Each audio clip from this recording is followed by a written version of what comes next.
Nanou vous invite chez elle et vous fait découvrir les nouveaux talents de la musique. Bienvenue chez moi, sur RKS. Bonjour à toutes et à tous, merci une nouvelle fois d'être au rendez-vous sur Radio RKS et surtout bienvenue chez moi. On vous laisse tout de suite avec l'interview cette fois entière du groupe Ormagoden. Alors aujourd'hui nous accueillons Ormagoden. Donc, pour commencer, est-ce que vous pouvez vous présenter les uns après les autres ? Victor Lachat, guitariste chanteur, et c'est moi qui ai fondé le groupe en 2018. Voilà. D'accord, et t'as quel âge ? 20 ans. Nickel. Et à mon tour, moi c'est Léo Mouchonnet, je suis le batteur. Je suis arrivé dans le groupe en 2019, ouais, je crois que c'est ça. Et voilà. Et puis moi c'est Alex, et puis j'ai pas de nom de famille. J'ai pas de nom de famille, moi c'est comme Nagui, on sait pas, voilà. Je suis le bassiste, et voilà. Et t'as quel âge ? Ah oui, c'est vrai, 18 ans et toutes mes dents. Oh waouh, mais c'est que t'es grand. Ouais. Et est-ce que vous avez des formations musicales derrière vous ? Moi on m'a forcé à faire du conservatoire quand j'étais petit, mais du coup forcément vu qu'on m'a forcé j'ai arrêté. Et puis après j'y suis retourné, mais tout ce qui est cadre scolaire et tout j'aime pas trop, du coup j'ai arrêté de moi-même après. D'accord. Mais oui, du coup j'ai fait des petits bouts de conservatoire par-ci par-là, mais jamais de trucs de formation très longue. Et vous ? Moi on m'a forcé à faire de la musique, du coup j'ai choisi la batterie. Non, moi j'ai toujours d'ailleurs mes cours particuliers, mais voilà. C'est pas de conservatoire ou de vrais trucs, entre guillemets. Vous êtes pas pour le conservatoire ? Ça m'intéresse pas particulièrement. Mais, c'est le solfège ? Moi j'en fais aussi, mais je sais pas, le conservatoire c'est... Moyen. Ok. Voilà. Donc du coup tu nous as dit que c'était toi qui avais créé le groupe. Comment ça s'est passé un petit peu pour la création de ce groupe ? J'avais déjà un premier groupe, Isery, si certains connaissent le nom. Et j'en avais déjà ce groupe-là, puis je songeais à le quitter, donc je voulais faire passer d'un groupe à l'autre sans avoir de temps d'arrêt. Donc pendant que j'étais en Isery, je recrutais des gens pour un autre groupe. Puis du coup quand j'ai quitté le premier groupe, j'ai direct enchaîné avec Ormagoden. Et voilà, au début j'ai rencontré un batteur sur Facebook, et après Alex et Lucas, du coup Lucas qui est le guitariste, on va peut-être en parler plus tard, mais qui est le guitariste du coup qui quitte le groupe là en ce moment. Je les ai rencontrés dans la salle de répète à côté de la mienne en fait, donc voilà. Et puis Lucas était au lycée, dans le même lycée que moi, mais on s'était jamais vraiment parlé. Donc voilà, en fait on était tous au même endroit sans se connaître, et puis au bout d'un moment on s'est connus et on s'est enchaîné sur Ormagoden. Ok, nickel. Donc est-ce que vous étiez tous les trois là de base, ou est-ce que vous êtes ajoutés les uns au fur et à mesure ? Alex ouais, et Léo du coup il est arrivé 1 an après la formation du groupe à peu près. Grosso merdo, oui, j'ai succédé du coup au premier batteur, Elian. Et parce qu'on traînait ensemble sur Michel Musique, du coup Victor me connaissait, je connaissais Elian aussi, Alex un petit peu. Et quand les choses se sont un petit peu complexées avec Elian, ils ont fait appel à moi. Pour préciser, j'ai connu Léo à Michel Musique parce que moi je séchais les cours le matin et que lui il buvait des bières à 11h du mat. Séchais les cours aussi. Hein. À 11h du mat, il était déjà picolé au bar. C'est beau tous ces points communs. Ça prouve beaucoup de sérieux tout ça. Ouais. La bière tisse des liens. Comment vous est venue l'idée de ce nom de groupe Ormagoden ? Ça c'est avec le premier batteur, on y réfléchissait, on a cherché pendant très longtemps quand même. Et en fait, on jouait un peu aux jeux vidéo à côté comme ça, puis du coup, beaucoup connaissent Ormagoden dans le jeu Brutal Legend, c'est le dieu du métal en gros, et je voulais un truc qui représente... Non, je voulais un truc qui rassemble, qui corresponde à tous les genres de métal en une seule entité, donc j'ai pas cherché un autre nom trop compliqué et tout, puis au bout d'un moment c'était chiant de chercher aussi, donc on s'est arrêté à un choix et puis on l'a gardé. Et franchement ça claque. C'est plutôt cool. Claque. Quel est votre style de musique ? Moi je dirais trash speed metal. Et les autres ? Après c'est à débattre, hein. Non, ça perd de débattre. Je sais pas, tout le monde est Ça d'accord. paraît quand même assez clair, c'est du trash old school quoi, donc c'est... Disais pas de... Le truc on au joue début vite et fort et on n'est pas content. Ouais, c'était trash vintage, parce qu'on était vachement... nos références portaient vachement sur les années 80, voilà, avec le Big Four, etc. Du trash allemand aussi, enfin voilà. Ok. Et du coup, est-ce que vous avez des sources d'inspiration pour composer, vous inspirer, tout ça ? J'ai pas envie de fâcher Alex, alors je vais laisser parler. Des sources d'inspiration, il y en a une qu'on nous attribue souvent tout de même. qui est Megadeth, mais sinon on a quand même aussi à gauche à droite deux trois autres groupes, comme forcément aussi Metallica, Slayer et tout le. Et puis on commence un peu à chercher, à piocher plus loin et plus méchant. Donc ça va être méchant. Pourquoi vous n'êtes pas gentil? Non, on n'est pas Non. gentil. Ah d'accord, peut-être qu'on n'a pas très envie de vous écouter du coup, je sais pas. Ah bah ça après, voilà, Faut peut-être faire un minimum semblant, non? Pour les auditeurs. Ouais, mais est-ce que réellement le trash gentil, ça intéresse Bon, peut-être, hein. Bah, y a Ça ton serait un cœur, nouveau style, hein. Ton cœur, ils sont pas gentils, ils sont alcooliques. C'est pareil. Et ouais. Et c'est pas parce qu'on est alcoolique qu'on est méchant, hein, je dis ça. Non, mais Voilà. on n'est pas gentil pour autant. C'est pas faux. De quoi parlent vos musiques? Est-ce qu'il y a des sujets qui vous tiennent à cœur? Est-ce que ça parle de vos vies? Est-ce que ça parle de vos... Je sais pas. Alors les thèmes principaux, c'est les thèmes du trash, hein, j'ai envie de dire, je trouve le trash années 80, c'est la guerre, la religion. J'essaie d'écrire un peu sur la politique, la politique. Ouais. En fait, ouais, c'est des sujets assez engagés en tout cas. Et voilà, après ça va peut-être varier sur des trucs un peu plus perso ou pas, je verrai. Enfin, bon, Ok. j'ai pas de trucs en tête avant d'avoir écrit les paroles. Vous exposez un petit peu vos idées à travers vos paroles ou pas? Voilà, après les idées elles évoluent. Hein. Quand j'ai écrit les paroles à 19 ans, j'aurais pas la même opinion. Autant jadis, ouais. Autant jadis. Il y a 12 mois, c'est pas pareil. C'est sûr, on change. Voilà, donc. Mais oui, c'est assez engagé et ça représente les idées que j'ai au moment où je les écris. Ouais. Est-ce que vous écoutez souvent d'autres groupes en concert ou sur internet? Ouais, moi j'adore les concerts locaux. Genre en général, c'est des groupes qui ont quand même pas mal de talent. Il n'y a pas beaucoup de public, donc t'en profites un max. Parce que je suis aussi allé voir Metallica à la Tony Garnier, c'est pas pareil là. C'est assez T'as différent. 20 000 personnes autour de toi, tu peux pas bouger de 1 cm, c'est un peu compliqué. S'il y a un pogo, tu meurs. Ouais. Alors que par exemple les concerts à sur l'Empérage Metallica. ou à la Belle, ben t'en profites à fond parce que c'est des bonnes salles avec du matos pro et puis pas trop de monde, donc c'est cool. Et du coup, vous avez écouté à peu près quels groupes locaux, justement, comme tu dis? Quel groupe locaux moi les concerts dont je me souviens, je suis allé voir Blaze Bayley à un moment, bon c'est pas local. Ouais, du coup, c'est local, ouais, t'as raison. Non, mais J'adore le Maiden. Blaze Bayley, Bravo, bravo, Blaze- super. je précise, avec des groupes locaux en première partie, notamment Jessie Jess que j'avais adoré. Trucs comme ça, sinon je suis allé voir, je sais pas, je suis allé en voir plein, je les ai pas tous en Ouais, tête. du No Man's Land, Resto Basket, Shrapnel, Dystopie, Dystopie, Amon Cetis, des trucs comme aussi ça. Rising Steel forcément. Rising Steel aussi. Donc pas mal, ouais. Tous les groupes locaux qui tournent pas mal. Ouais. Les copains. Oh, vous êtes ouvert, du coup, ça va? Oui. Très bien. Très bien. Donc, entre la musique et les paroles, est-ce qu'il y a quelque chose que vous considérez comme plus important que l'autre ou pas du tout?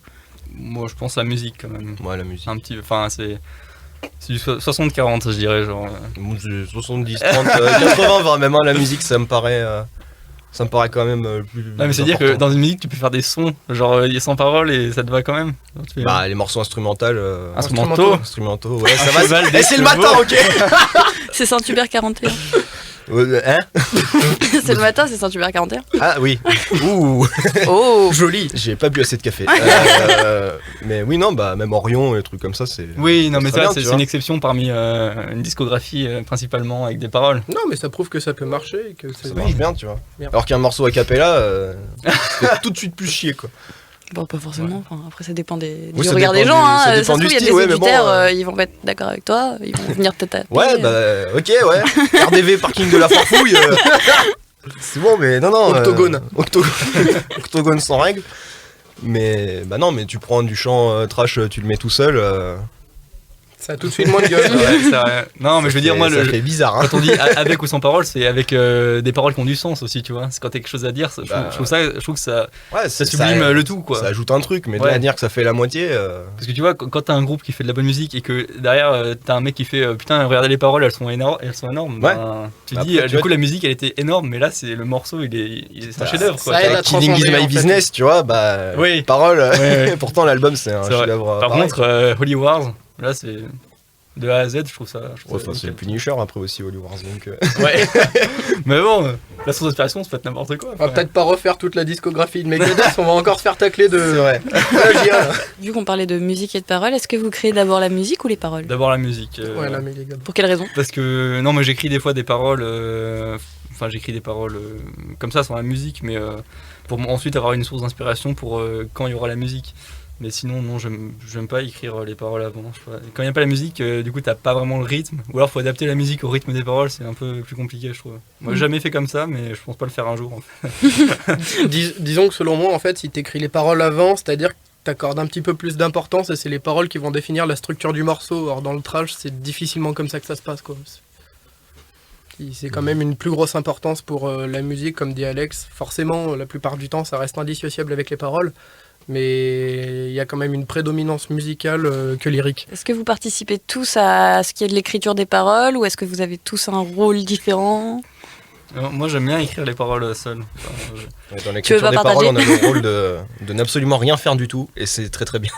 Vous faites rien du tout ? Dans l'écriture des paroles, non. En fait, je leur envoie une photo quand j'ai fini les paroles, puis après, je leur dis est-ce que ça vous va ? En général, c'est ouais, t'as fait une faute d'anglais, et puis j'arrange la faute. Mais sinon, on m'a jamais dit non, jette ça à la poubelle, on refait tout. Il y a 2 cas à Matraque. Ça va, il n'y a pas trop de fight, tranquille, ça se passe bien ? Non. Plus, ça porte plus sur la musique après. Mais justement, pour la musique, vous faites comment du coup pour composer ? Des octogones. À chaque fois, tout le temps.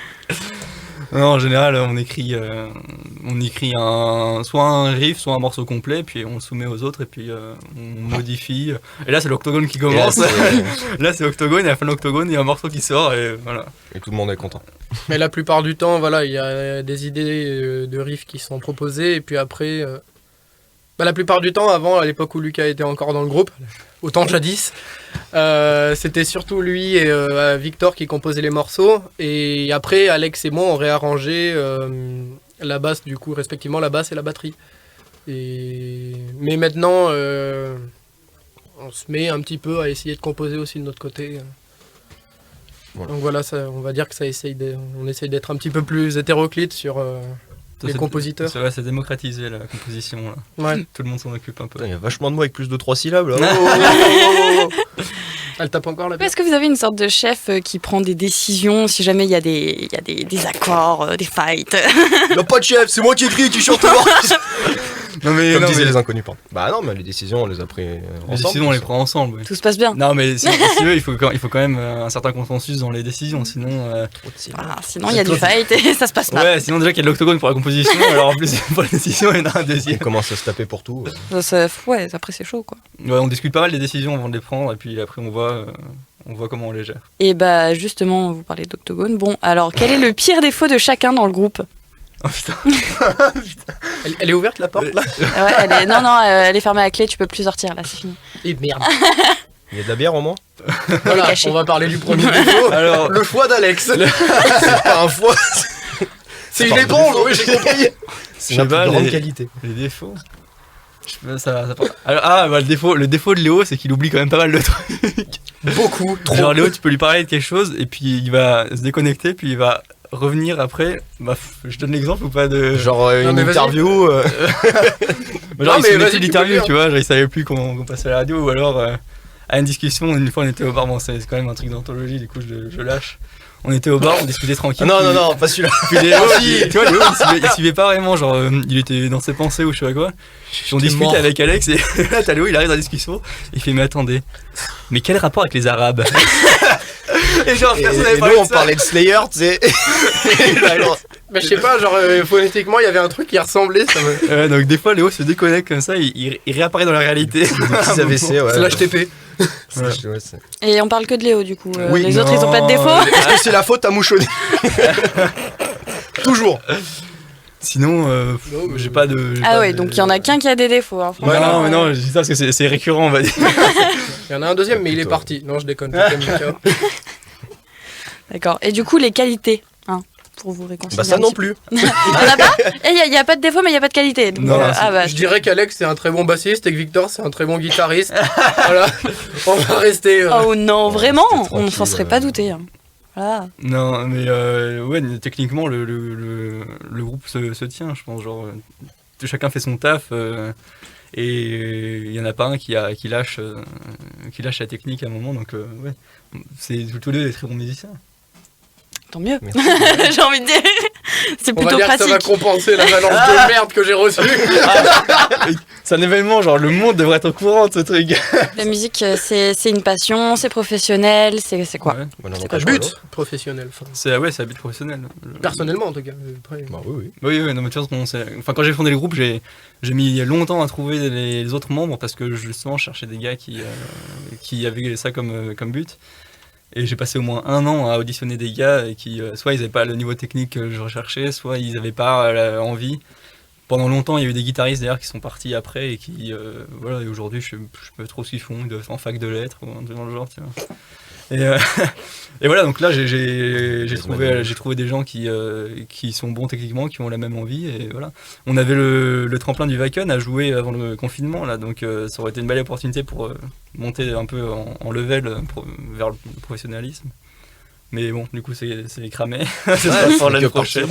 Ce n'est que partie remise, oui. Effectivement. Ouais, peut-être en 2025, on va pouvoir le faire. Normalement l'année prochaine, peut-être, ouais, du coup, voilà. Peut-être le Wacken qui nous attend. D'accord. Donc ça, Le qui continue. ça a un but professionnel, mais est-ce que du coup vous en faites quand même, genre pour vous amuser en jam par exemple ou... Ouais. Bah, bien sûr, c'est d'ailleurs comme ça qu'on s'est connus, enfin que moi je les ai connus. D'ailleurs, on va peut-être dire ce que c'est qu'une jam pour les auditeurs. C'est de la confiture. Ah bon, T'as un truc contre les dents, toi, Non, c'est pas. Ah, c'est des musiciens qui se retrouvent, des musiciens qui se connaissent pas forcément, qui se retrouvent à un endroit et qui proposent de jouer une improvisation ou alors un morceau déjà connu, voilà, un standard ou un truc comme ça. Mais qui continue, qui part un petit peu dans le... Dans l'impro. Ouais, voilà, ça reste grandement de l'impro, même si ça part sur un morceau connu.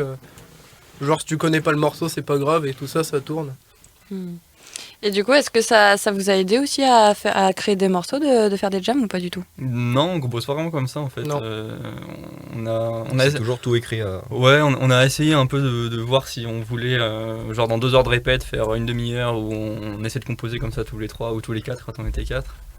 Et en fait, non, on fait toujours chacun dans notre coin, puis après on propose, et puis... Vous voilà. nous avez justement parlé un peu de votre musique, donc on va en profiter pour faire une petite pause musicale et pour faire découvrir à nos auditeurs un petit peu ce que vous faites. Puis on se retrouve juste après.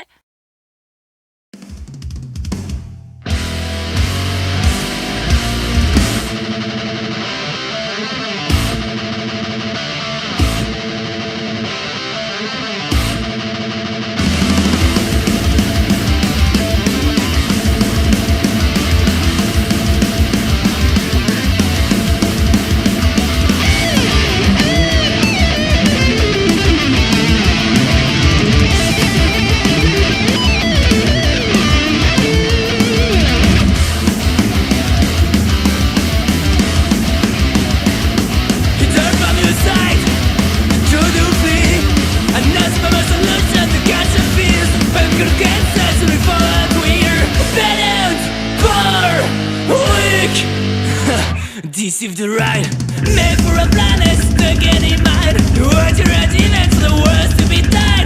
When the fruitful and it's feeding the rise, but cries for it better the union that shine. When the worst secrets need to be lived, and when the people needs to be held, when the corrupted are seeing their end, there's one thing to do, get it by them.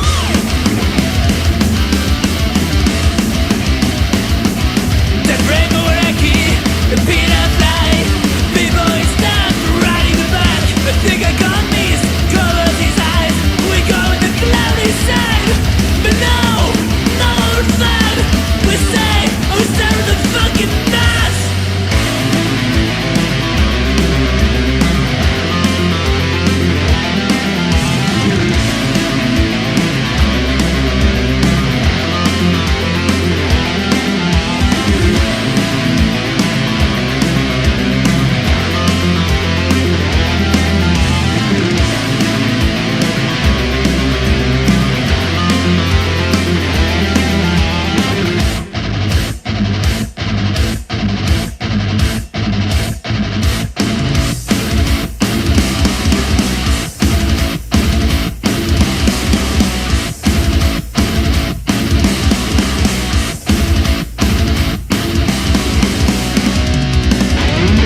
On se retrouve suite à cette petite pause musicale, donc avec une nouvelle question. Est-ce que vous faites autre chose que ce groupe dans la vie ? Est-ce que vous avez des études, un taf ? Ouais, bah moi en fait j'avais arrêté pour te montrer à quel point je suis passionné. J'avais arrêté et j'en avais marre de l'école. J'avais arrêté en fait avant le bac pour faire de la musique, genre 6 mois avant. Et du coup pendant 2 ans j'ai fait que de la musique, enfin 1 an et demi, 2 ans. Et là j'ai repris une capacité en droit à la Sorbonne. Mais t'as eu le bac avant du coup ? Non, c'est un truc que tu peux faire sans le bac en fait. Ah, c'est vrai ? Ouais. Il Énorme. faut juste avoir 17 ans, donc voilà. Trop Puis je bien. voulais aussi bouger de Grenoble, du coup je me suis inscrit à Paris. Et puis Au moins un critère Pour, qu'il peut remplir. pour choper des opportunités là-bas, mais vu qu'il se passe absolument rien en ce moment, bah, c'est compliqué d'avoir des opportunités. Léo, qu'est-ce que tu fous toi? Qu'est-ce que tu fous dans ta vie ? Tu fais ramènes quelque les- chose ? ramènes les- Alors, vaches, moi, toi, hein. j'ai eu Ramasse des noix. un bac techno à Voiron, à la NAT. Pas le bar, hein, Alex, on se calme. Non. Tout de suite. Après, j'ai fait 2 ans de licence d'allemand à la fac de Grenoble. J'ai arrêté parce que musique, voilà, parce que je les ai connus. Et après, ouais, j'ai été serveur pendant 7 mois dans un resto à Grenoble. Et il y a eu le confinement, merde. Et depuis la fin du confinement, maintenant, je suis agriculteur avec mon père. Et ben moi du coup j'ai un deuxième groupe, je suis en études de sociologie et je suis barman au sub. Financièrement, est-ce que c'est compliqué pour vous de gérer les projets, de les mettre en place ? Ben, on a eu. Ouais, enfin, quand il y a des gros projets, par exemple, on a tourné un clip là, le 19 septembre dernier. Et ouais, quand il faut réunir l'argent, c'est pas toujours le plus simple, forcément. Puis les questions d'argent, c'est aussi des fois ce qui pose le plus de soucis. Et mais sinon, non, pour les trucs du quotidien, genre les répètes, des conneries pour les concerts, etc., non, il n'y a pas de problème. Mais La bière. bah, les étudiants, c'est connu pour avoir des soucis financiers, donc forcément, quand t'as un gros projet, faut sortir le cash, mais t'as pas le choix si tu veux le mener à terme. Donc voilà. Vous débrouillez quand même. Ouais, on se débrouille. Ben, moi, j'ai bossé dans un bar aussi pendant 6 mois. Alex, il bosse au bar. Lui, il travaille au champ. Et voilà, donc ouais, on se démerde. S'il n'y avait pas de justement ce problème financier, est-ce que vous avez des ambitions particulières que vous voudriez peut-être développer plus tard ? Bon, Faire un feat avec Georges Clooney. Sérieux ? Jouer dans les classes. c'est sûr. Franchement, si on lui proposait qu'il accepte, je suis chaud. Ouais, mais je pense que si on n'avait pas de budget, enfin, si on avait un budget illimité, on ferait plus de clips. Pour les concerts, on achèterait des trucs, enfin, beaucoup plus de. Des lance-flammes, des. Ouais, voilà, des trucs. Des jantes, des lumières, de la fumée, des effets à la con. Enfin, voilà. Iron Maiden. Ouais, voilà. On achète Bruce Dickinson qui vient. Voilà. Nickel. Qui vient faire Un bonjour petit sur guest. scène. Voilà, Il tu ramène vois. son avion et tout ? Ouais, exactement. Ouais. Nickel. Mais- On achète Churchill aussi pour l'intro. Il se débrouille comme il veut et il vient. C'est Tu pas notre l'achètes ou tu problème. le loues ? Non, C'est- je l'achète. Ah ouais, Pratique. carrément. Bah, Si on c'est a pour budget rentabiliser limité, après. Ouais, L'achat. Je veux pas savoir ce que tu vas en faire après. Bon, après, on a des conseils gratuits sur la guerre, donc c'est inutile. Mais sinon, ouais, ce serait des investissements je pense, pour les lives et pour les clips. Voilà, ce serait des trucs comme ça. D'accord. Et est-ce que votre famille, elle vous soutient dans ce projet qu'est la musique ? Ouais, moi, je les ai tellement saoulés pour arrêter l'école et faire que de la musique qu'au bout d'un moment, ils ont dit oui, ok. Et tant que je suis investi à fond et qu'ils voient que je suis investi, ouais, ma famille me soutient. Ouais. Moi, C'est- ils étaient. Ah, ça a été dur à faire entendre ça à certains membres de ma famille, mais ils ont vu qu'à côté, j'étais capable de aussi travailler histoire de gagner ma vie à côté de ça, en ayant arrêté les études. Donc ils me suivent très bien et tout ça roule. Pas particulièrement de soutien, mais c'est un peu. Vas-y. Lâche pas, c'est pas grave. Ils t'ont poussé du nid. Un On fait peu. tous des conneries. C'est ça. Ouais. Vas-y, vis ta jeunesse. Ouais, mais vas-y, quand même, va bien en cours, quoi. Et est-ce que vous avez participé à des concours, à des choses comme ça, Ouais. qui vous ont peut-être permis justement de financer votre projet ? Financé, non, mais on a eu des belles opportunités de concerts. On a joué avec Crisix notamment, qui est un groupe de thrash espagnol pas mal respecté dans le milieu. Oui. Et ouais, on a gagné du coup le tremplin. Tu pourrais peut-être danser avec moi. On a gagné le tremplin, c'était The Young and Hopeless Contest à Lyon. Rocanite. Rocanite en janvier 2019. Et donc en mai 2019, on a joué avec Crisix, c'était grave cool. Franchement, excellent. Et c'était d'ailleurs la dernière date qu'on a fait avant d'enregistrer l'EP et d'avoir le confinement et de plus faire de concert du tout. Donc Non, mais tout va bien. ouais, c'est Tout va bien. c'est un beau souvenir, mais c'est le dernier. Donc ouais, bon. Pour enregistrer, vous faites comment ? Vous le faites où ? En fait, pour l'EP, on a enregistré, pour chaque morceau, en fait, on enregistre des démos chez moi, parce que j'ai, en gros, ma chambre, j'en ai fait un petit home studio. Et du coup, on enregistre les démos chez moi. Et puis après, on est allé au studio pro, on a enregistré là-bas. On a laissé Elliot de Sunzu Records mixer, masteriser, etc. On était présents de temps en temps pour lui donner des directives. Et voilà, c'est passé comme ça. Mais on fait toujours les démos chez moi en artisanal comme ça. Voilà. Puis après, on envoie chez un pro. D'accord. Et est-ce que vous êtes souvent produit sur scène hors concours, juste pour des concerts, des machins comme ça? Généralement, on avait à peu près un concert par mois, à peu près, je dirais. Et on n'a jamais fait qu'un seul concours et on a dû faire une. Non, on a fait la marquise aussi, tu sais. Ouais, c'est. Claqué au sol, Tremplin enculade, ouais. Tremplin enculade. Ouais, j'avais oublié celui-là, mais. Ça s'appelle comment déjà? L'Emergenza. L'Emergenza, ouais. Bon, ça, ne le faites pas. Mais si, on a fait ces deux-là et sinon on avait un concert tous les mois dans des salles plus ou moins. Ça allait du doc à l'Empérage, jusqu'au Rockanit. Le Brinzin, on a fait Brinzin, Rockanit, Empérage, le doc, passage obligé, puis. Le bizutage. C'est bien écrit. Mais non, sinon on avait des concerts régulièrement, c'était cool. Puis en plus pour la sortie de l'EP en début mars. Ouais, mi-mars. Ouais. On avait contacté un booker et on avait 7 ou 8 dates et puis un peu partout, ouais, du coup, un peu partout, c'était vraiment cool. Et même à Paris, au bar l'Oberkamp. Qu'on n'a pas pu faire. Et du coup, on était trop contents de jouer, plusieurs dates d'affilée comme ça pour un truc qu'on venait de sortir en plus, qu'on était sur le point de sortir. Et puis on se fait confiner quoi. Le problème du Covid, justement, j'allais vous en parler. Ça a changé quoi? C'est pas nécessaire. Ça a changé quoi? Ça a changé quoi pour vous? Ça a tout changé. On avait eu des projets, mais des projets qui nécessitaient de se déplacer et d'avoir un public. Et on avait du coup ni l'un ni l'autre.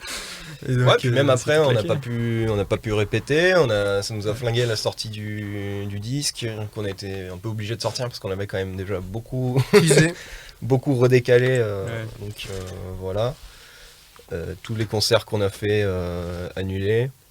Puis je pense aussi ça a un peu plombé l'ambiance générale parce que aussi. Quand t'as un projet comme ça que t'es sur le point de finaliser tu vois jouer ton EP sur scène, c'est vraiment le but final, tu vois. Et là ça a été annulé au dernier moment. Donc je pense que par exemple le départ de Lucas là, le guitariste, il est un peu lié à cette période d'inactivité soutenue, tu vois aussi, c'est qu'on avait un projet.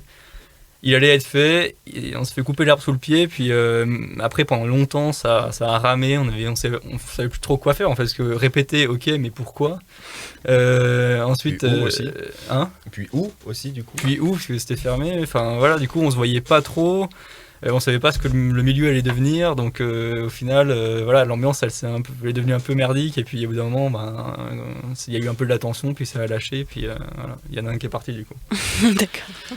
Bon, ça arrive, mais j'ai pas mal de groupes en vrai sur Facebook dont un des membres partait et qui cherchait un nouveau membre. J'ai l'impression que ça s'est vachement accéléré avec cette atmosphère là. Donc on n'est pas un cas isolé, ça arrive dans tous les groupes. C'est peut-être que cette crise aussi sanitaire, elle a fait peur un petit peu à tout le monde, justement dans le milieu artistique comme ça, c'est pas forcément... elle continue de nous faire peur, entre parenthèses. Ah bon, je pensais que c'était passé, moi. Pas peur, monsieur. Là, on voit le mauvais côté, bon, forcément. Et justement, sur scène, on vous voit souvent... probablement avec le bon côté des choses, donc sous un bon angle, en train de jouer de la musique, mais je suppose qu'il vous est quand même arrivé des merdes, donc des anecdotes, etc., que vous avez peut-être à raconter, des trucs atypiques, je sais pas. C'est dommage qu'Elian soit plus dans le groupe. Alors, putain.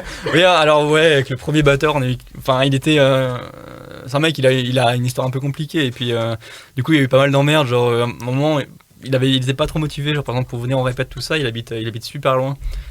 Et le gars, par exemple, il nous lâchait qu'il lui manquait 30 centimes pour le bus, tu vois, dès qu'on était là, non mais tu te fous de ma gueule, c'est pas possible, des trucs comme ça, mais sinon, des anecdotes. Belle anecdote, c'était le deuxième concert qu'on avait fait, du coup, à l'Engrenage, où on avait eu que des couilles techniques, et du coup, on en avait tous marre. Et sur le dernier morceau, Victor, t'avais pété ta corde grave. C'est vrai. Et en fait, nous, on n'avait pas entendu le truc parce qu'on n'avait pas de retour, on comprenait rien de toute façon. C'était la dèche. Et on voit juste Victor qui part de la scène comme ça.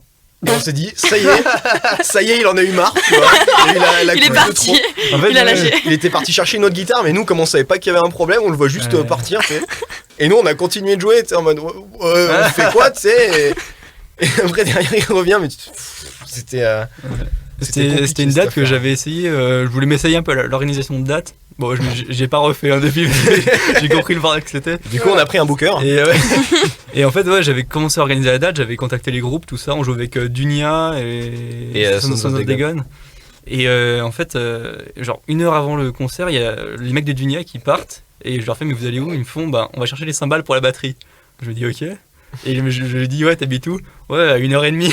À peine. Et les gars, Ouais. et le gars, j'ai fait, mais bah, dépêche-toi, là, bouge ton cul, parce qu'on a besoin des cymbales. En plus, on joue en premier. Du coup, on avait besoin des cymbales. Et genre, le mec part, et putain, je l'appelle toutes les 5 minutes. Je fais, mais mec, t'es où là? On va jouer, on joue dans un quart d'heure, etc. On Et n'a pas pu faire de balance, du coup. on n'a pas fait de balance, c'était un merdé pas possible. Enfin, en plus, sur le grenage, hein, c'était vraiment le truc. Un peu fait à l'arrache, quoi. Du coup, t'avais là, ça faisait des putains de larcènes dans toute la salle quand tu montais à peine un gain, etc. Et au final, il y a un batteur qui nous a, Julien Didier, qui nous a filé ses cymbales et on a pu jouer, mais ouais, c'était le bordel, c'était pas possible. Du coup, j'ai plus jamais réorganisé de date. Un mauvais souvenir au final ou Non, c'est marrant. Après coup, Ouais, c'est maintenant, marrant. putain, sur le coup, ça nous a fait chier, Ouais, mais. sur le coup, c'est relou. Mais ouais, ouais, j'avais non, pété la corde dernier morceau, putain, j'avais couru genre dans enfin, ce qu'on peut appeler des loges qui n'en sont pas. Dans le Il y Kajib. avait un mec, il s'entraînait avant son concert, tu vois. Et je fais putain, file-moi ta gratte. J'ai pété une corde. C'était Mathis Moreau. Et je fais mec, il me regarde, il fait mais qu'est-ce qui se passe? Et en plus, il y avait la musique derrière, genre c'était hyper fort. Je fais mais file-moi ta putain de gratte là. Le mec il arrive, je voulais lui voler sa guitare, tu sais. Et Le racket. depuis ce grand incident, on a toujours une guitare en rab. Ouais. Ah, tu m'étonnes. Côté. On prévoit maintenant. Ouais, c'est ça. Mais non, c'était une bonne expérience. Mais enfin, faut connaître des merdes pour ensuite apprécier les trucs qui se passent bien, quoi. C'est ça. Quel est votre meilleur souvenir? Ça remonte. Soit l'ampérage, soit je dirais là où on a gagné la soirée où on a gagné le tremplin pour jouer avec Chris X, ou alors le concert avec Avec Chris X. le couscous maudit là. Ah putain, ah ouais, une autre anecdote alors. Putain, on allait jouer pour le tremplin au Rockanit, et puis à la cuisine ils nous servent un couscous. Mais genre un couscous remonté sur scène. Bon, moi j'aime bien le Super, couscous, tu vois. Du coup j'en ai un peu abusé. Et puis je monte sur scène et puis putain je me sens un peu lourd et tout, donc je fais le concert quand même à fond, tu vois. Genre j'essaie de tout donner parce qu'il faut gagner le tremplin, tu vois. T'es pas là pour le perdre, donc j'y vais à fond. Puis à la, Visiblement, il était à là la pour fin, faire le franchement, couscous. à la fin, en fait, sur Nuclear Strike, genre, à la fin, je gueule et j'essaie de tenir le plus longtemps possible à chaque fois pour marquer la fin du truc. Et là, je gueule et je sens que ça commence à monter et je fais putain, vas-y, je m'arrête. Et puis, à la fin du concert, apparemment, j'étais tout blanc. Ouais, tu sais, on va pour ranger le matos, il se retourne vers moi. C'était un super concert. Le mec, il était blanc, mais il devait refléter la lumière, tu sais, avec des poches qui lui descendaient jusqu'à la bouche. C'était un super concert. Oui, j'étais rincé, mais on Mais va avait boire dit- un coup quand même. Ah, non, quand même, le truc, c'est que ouais, on était rincés, enfin, on était tous rincés, je pense. Mais Ah, moi j'avais pas pris de couscous, du coup, j'allais bien. Ouais, putain. Ah, moi, tu me présentes ça, je peux pas passer à côté. On en profite quoi. Bah ouais. Ouais, c'était- Et puis voilà, mais du coup, super soirée. Mais ouais, je pense que c'est l'un de nos meilleurs concerts. En fait, les concerts au Rockanit, c'est toujours très bien passé, parce que les Rockanit sont hyper pros, ils sont super sympas en plus. Et l'Ampérage aussi, c'est à peu près l'équivalent dans 2 villes différentes, quoi. Et donc ça passe toujours super bien là-bas. Donc voilà, c'est les meilleurs concerts qu'on ait fait, je pense. Et le pire alors? C'est quoi le pire? Ah, Doc c'était 1, le Doc 2, le Michel doc. Musique. Mec, c'était le doc avec No Man's Land. Et le doc avec No Man's Land, il C'était était chaud, dur. ouais. Parce qu'on avait en gros. Avec tout l'amour qu'on a pour No Man's Land, Ouais. ils y sont pour rien, mais. Mais en fait, ils La avaient date, leur public qui était venu. En fait, dans le doc, de toute façon, tu fais rentrer quoi, 30 personnes. Ouais, encore, on essaie. Ouais. Hein. Et genre, il y avait beaucoup de leurs potes. Et nous, il y avait quelques. Tu vois, il y avait genre 20 de leurs potes et 10 mecs qu'on connaissait, tu vois. Et du coup, bah, quand ils ont fini de jouer, bah, les 20 pélos, ils sont partis. Et du coup, on se retrouve devant 10 potes à nous. Et voilà. 10, ouais, même pas. Ouais. Et le son du doc qui est ce qu'il est. C'était la calamité, quoi. Mais bah, elle s'est débranchée au milieu du truc, vous faisiez plus de son, je sais plus ce qu'il y avait. On entendait que les cymbales d'Elian quand il tapait. Ouais. C'est l'un des rares concerts où je suis rentré en faisant la gueule chez moi. C'est genre, franchement, je me suis dit, mais putain, mais quelle merde c'était. Ah, il y a aussi le truc qu'on avait fait. Comment il s'appelle ce bar là? Quand on avait fait les 2 concerts à la fête de la musique. Ah putain, putain, c'était quoi? Je sais plus du tout comment ça s'appelle. C'est le Fréquence Café? Le Fréquence, C'est ça ouais, c'est ça, Fréquence Café. où on nous dit ouais, vous faites un concert, vous jouez à 23h et qu'à 2h du matin on était encore en train d'attendre c'était incroyable, installer ça. le matos. Genre le gars il nous fait, c'était Julien Didier justement, qui nous avait prêté les cymbales en Grenage et puis qui nous fait j'ai une place qui se libère là pour jouer à 23h30 genre au Fréquence Café. Et nous on venait de faire notre premier concert avec le groupe. Du coup c'est le 21 juin 2018. Ouais. Et genre on fait vas-y tu sais un nouveau concert, trop bien on y va. En fait c'était un café claqué au sol. Le truc. On est arrivé à 23h puis en fait on a joué à 1h30 du mat. Et en fait, genre, on s'est regardé à la fin du concert, on a dit, celui-là, on compte Celui-là, pas. il compte pas, ouais. Celui-là, il compte pas. Parce que c'était. On oublie l'histoire, On on a avait joué raccourci devant- le truc parce qu'on en On a avait joué, pas devant envie. 4 personnes, je sais pas. Il y avait 4 personnes, on a joué 4 morceaux. Dont mes parents. Ouais, c'était c'était marrant en vrai. C'était la première expérience de concert avec le groupe, Oui, on s'est bien c'était- marré. Et du coup, est-ce que vous avez des projets en cours là actuellement? Trouver un guitariste. Ouais, trouver un guitariste. D'ailleurs, ouais, on a mis une annonce sur Facebook pour trouver un nouveau guitariste. Du coup, on reçoit toujours les candidatures. Hein, donc, si en N'hésitez écoutant pas, ça, il y a un soyez pas guitariste timide. qui se sent, qui a envie d'intégrer le groupe et qui se sent d'avoir le niveau et l'ambition, etc. Il peut nous contacter quand il veut. We want you. Voilà. Ils vous cherchent. Faut faire Ils la vous fiche attendent. cliché que tous les groupes font quand ils cherchent quelqu'un. Yes. Et il me semble qu'il y a pas longtemps, vous avez sorti un CD. Un EP, ouais. Et Qu'est-ce que c'est c'est notre premier EP qui est sorti le 16 mars, c'est ça 16 mars Ou le 18 18, le 18 mars. Donc 2 jours après le confinement, littéralement. À peu près, oui. Et donc là, c'est un EP 6 titres avec les premières compositions du groupe, du coup. Et ils sont pas toutes parce que on avait un certain budget. Parce que, ouais, les fonds illimités dont on parlait tout à l'heure. C'était un beau rêve, mais c'est pas la Disons réalité. qu'on y était presque, mais on n'y était pas non plus. On a fait un crowdfunding d'ailleurs, Merci à tout le monde, ouais, à tous ceux qui ont participé, parce qu'on a eu assez du coup, même assez large pour enregistrer tout le matos qu'on avait. Puis voilà, c'était notre première EP, on a enregistré ça à Sunzo Records, donc merci aussi à Elliot Tordo qui est sorti un peu de ce qu'il connaissait, parce que De lui ses il est dans la habitudes, musique ultra moderne, il joue dans Titan's Florida, donc la plupart des métalleux de Grenoble le connaissent. Et puis nous on l'a forcé à un peu faire du métal old school, avec une prod un peu crado, avec laquelle il n'avait pas forcément l'habitude. Et voilà. Bon, disons qu'il y a un bel entre-deux, quoi. Et du Ouais. coup, vous avez pas tout fait tout seul, vous avez eu de l'aide. Bah, justement les démos, ouais, comme je te disais tout à l'heure, les démos on les a faites chez moi. Donc chacun venait enregistrer, on passait 1 heure par instrument à peu près, on enregistrait. Puis après moi je mixais chez moi un petit peu. Je venais avec les pistes chez Elliot. Puis là du coup il voyait un peu la structure des morceaux, le son un peu qu'on voulait, parce que vu que je suis pas ingé son, je faisais un mixage un peu approximatif avec ce que j'aimais bien, etc. Et voilà, on a enregistré, on lui a donné des références pour qu'il ait ça en tête quand il mixe. Et au final, le rendu est cool. Franchement, par rapport à ce qu'il fait d'habitude, on s'attendait pas forcément à ce qu'il sorte autant de ce qu'il faisait. Mais ouais, ça a bien rendu. Puis il y a eu quand même un beau succès. Genre du coup, on n'a pas fait de concert physique en vendant l'EP, mais sur Bandcamp, on a vendu. Léo ne pleure pas. Ça va bien se Sur passer. Bandcamp, on a vendu quand même. On a envoyé des CD en Australie, au Brésil, en Allemagne, au Japon. On a fait des interviews En Russie, papier, en Pologne, ouais, on a fait des interviews, Espagne, Pologne, je sais plus, je sais plus, pas mal de je sais plus trucs. bien où, mais ouais, ça.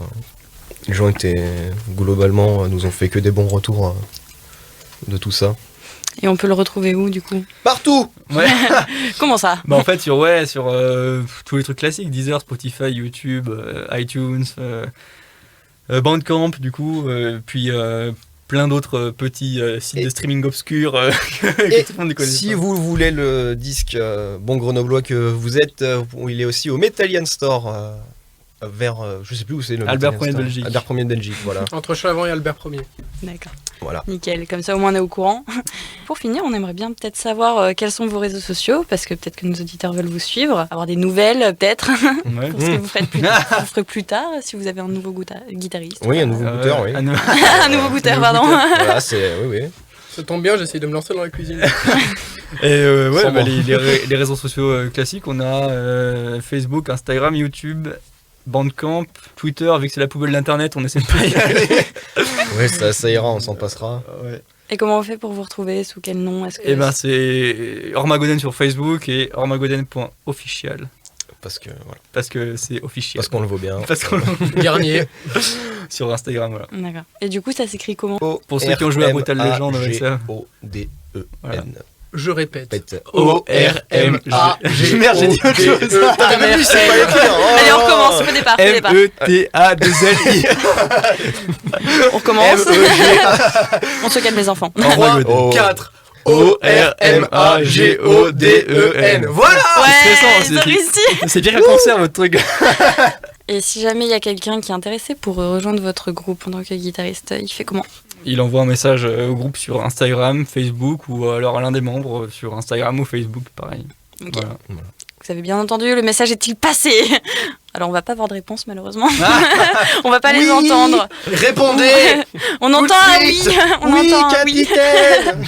On vous remercie de nous avoir rejoints à Radio RKS. Merci Mais à nous toi. de même. Merci de nous avoir accueillis. Merci. à À Au revoir. plus. Salut. Merci de nous avoir écoutés sur Radio RKS et de nous avoir porté intérêt. On se retrouve très bientôt dans Bienvenue chez moi. Chaque samedi, 13h-14h, Nanou vous invite chez elle et vous fait découvrir les nouveaux talents de la musique. Bienvenue chez moi sur RKS